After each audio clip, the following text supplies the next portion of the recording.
ಮಾಧ್ಯಮದ ಮಿತ್ರರಿಗೆ ಹೃದಯಪೂರ್ವಕವಾದ ಭೀಮ ಸ್ವಾಗತ ಹೇಳುತ್ತಾ ಇವತ್ತು ಪತ್ರಿಕಾಗೋಷ್ಠಿ ಮಾಡಲು ಉದ್ದೇಶ ಏನಪ್ಪ ಅಂತಂದ್ರೆ, ಈಗ ಜೂನ್ 30ರಿಂದ ನಮ್ಮ ರಾಜ್ಯದೊಳಗೆ SIR ಜಾರಿಯಾಗುವಂತಹ ಸಾಧ್ಯತೆಗಳು ಮತ್ತು ಜಾರಿಗೆ ಮಾಡ್ತೀವಿ ಅಂತ ಸರ್ಕಾರ ಘೋಷಣೆ ಆಗಿಬಿಟ್ಟಿದೆ ಕೇಂದ್ರ ಸರ್ಕಾರದ.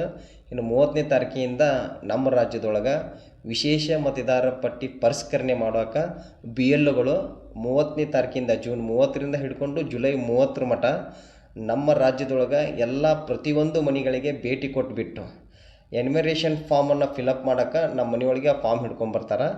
ನಾನು ಈ ರಾಜ್ಯದ ಜನತೆಗೆ, ಈ ದೇಶದ ಮೂಲ ನಿವಾಸಿಗಳಾದ SC ST OBC ಹಾಗೂ ಧಾರ್ಮಿಕ ಅಲ್ಪಸಂಖ್ಯಾತರಿಗೆ ಈ ಮಾಧ್ಯಮದ ಮುಖಾಂತರ ಹೇಳೋದೇನಪ್ಪ ಅಂತಂದ್ರೆ, ಕೇಂದ್ರ ಸರ್ಕಾರ ಈ SIR ಅನ್ನು ಮಾಡೋ ಉದ್ದೇಶ ಏನಪ್ಪ ಅಂತಂದ್ರೆ, ಅವರು ನೇರವಾಗಿ ರೈತರು ಹಾಗೂ ದಲಿತರು ಹಾಗೂ ಕಾರ್ಮಿಕರಿಗೂ ಹಾಗೂ ಧಾರ್ಮಿಕ ಅಲ್ಪಸಂಖ್ಯಾತರನ್ನು ಮತದಾನದ ಹಕ್ಕನ್ನು ಕಸಗುವ ಒಂದು ಉದ್ದೇಶದಿಂದನೇ ಈ SIR ಅನ್ನು ಮಾಡಕತ್ತಾರ. ಯಾಕಂದ್ರೆ 20ರಿಂದ 40 ವರ್ಷದ ಯಾವುದೇ ದಾಖಲೆಗಳನ್ನು ನಮ್ಮವ್ರು ಇಟ್ಟಿರೋಕೆ ಸಾಧ್ಯತೆಗಳು ಭಾಳ ಕಮ್ಮಿ ಇರೋದರಿಂದ, ಹೀಗಾಗಿ ಅವ್ರು 30ನೇ ತಾರೀಕಿಗೆ ನಮ್ಮ ಮನೆಗಳು ಬರ್ತಾರಲ್ಲ, ಕೆಲವೊಂದಿಷ್ಟು ದಾಖಲೆಗಳನ್ನು ಅವರು ನಮಗೆ ಕೇಳ್ತಾರೆ.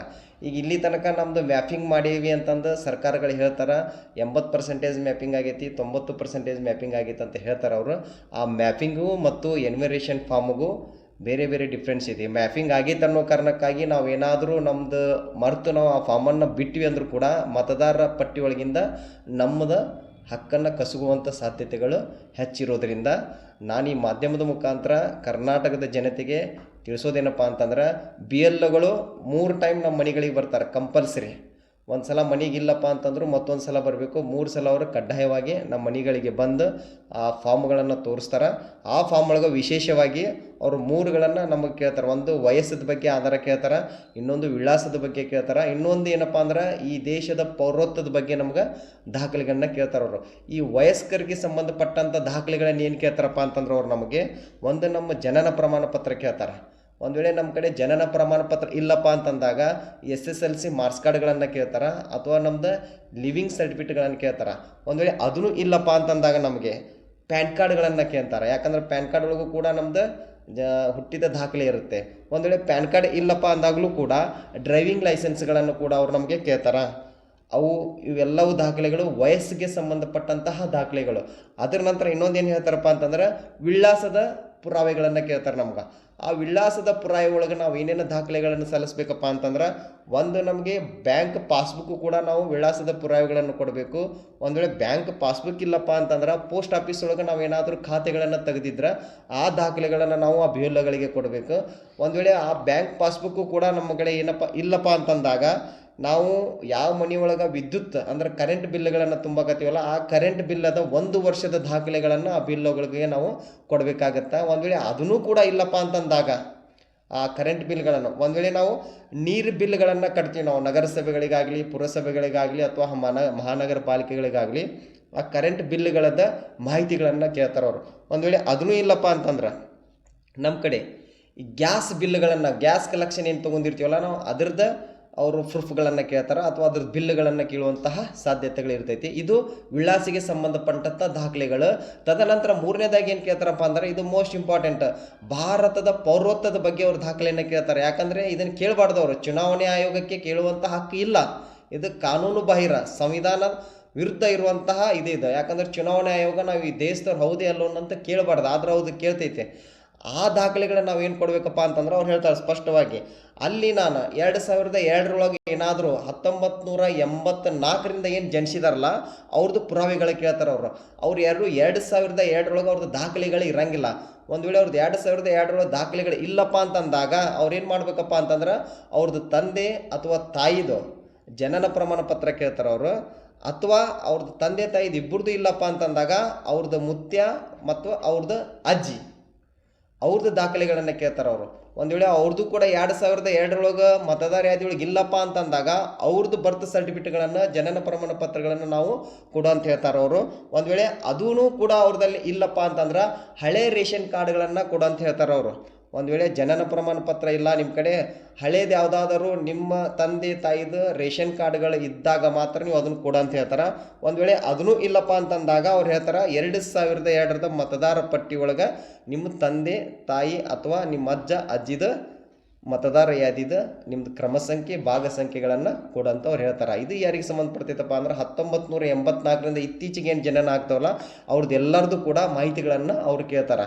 ಯಾಕೆ ಇವು ನಮ್ಗೆ ಸಮಸ್ಯೆಗಳಾಗ್ತಾವಪ್ಪ ಅಂತಂದ್ರೆ, ಈಗ ತಾನೇ ನಾವು ಈ ದೇಶದ ಈ SC STಗಳಾಗಿರ್ಬೋದು, OBCಗಳಾಗಿರ್ಬೋದು, ಧಾರ್ಮಿಕ ಅಲ್ಪಸಂಖ್ಯಾತರಾಗಿರ್ಬೋದು, ಇತ್ತೀಚೆಗೆ ಇವರೆಲ್ಲ ಶಾಲೆಗಳನ್ನು ಕಾಣಕತ್ತಾರೆ. ಯಾಕಂದ್ರೆ ಬಾಬಾ ಸಾಹೇಬ್ ಅಂಬೇಡ್ಕರ್ ಅವ್ರ ಪುಣ್ಯದಿಂದ ಈಗೇನೋ ಒಂದಿಷ್ಟು ಮಣಿಗಳನ್ನು ಕಟ್ಕೊಂಡು ನೌಕರಿಗಳನ್ನು ಮಾಡಕತ್ತಾರ.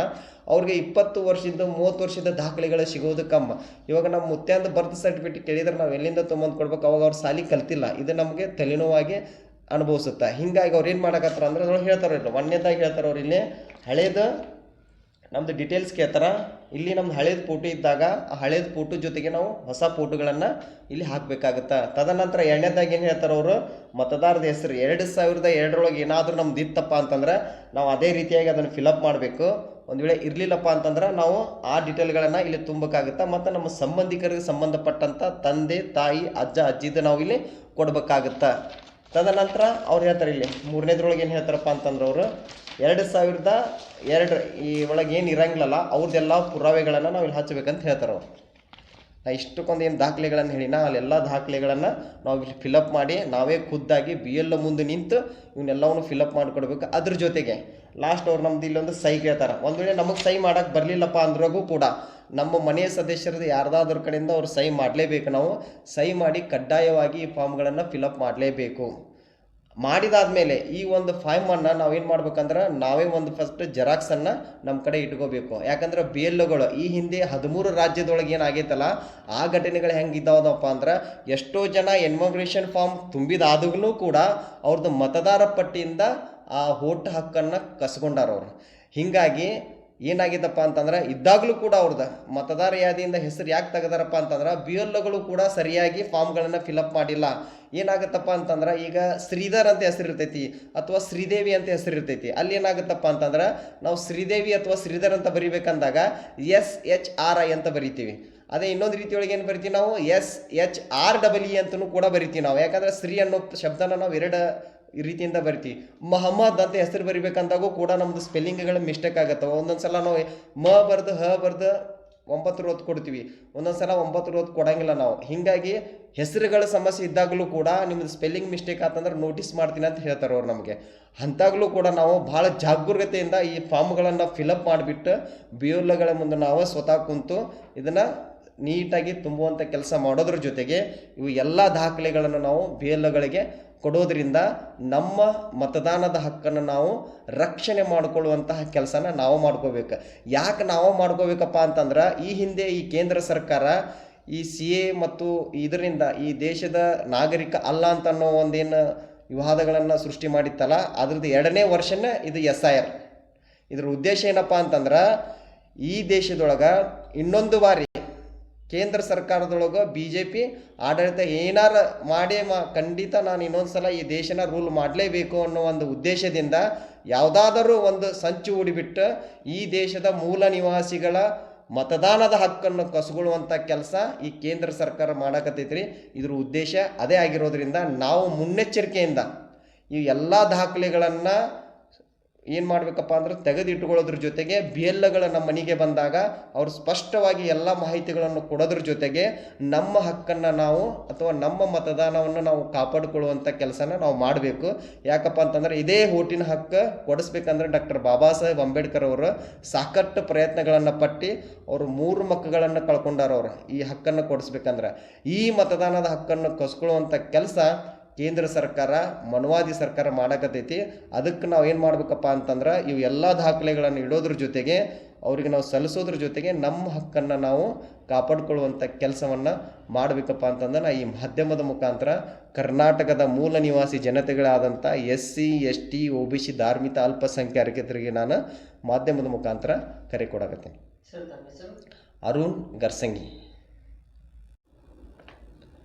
ಅರುಣ್ ಗರ್ಸಂಗಿ, ನ್ಯಾಯವಾದಿಗಳು, ಸತ್ಯಶೋಧಕ ಸಂಘ ಸಂಘಟನೆ ಕರ್ನಾಟಕ ಜಿಲ್ಲಾ ಅಧ್ಯಕ್ಷರು, ಬಾಗಲಕೋಟೆ.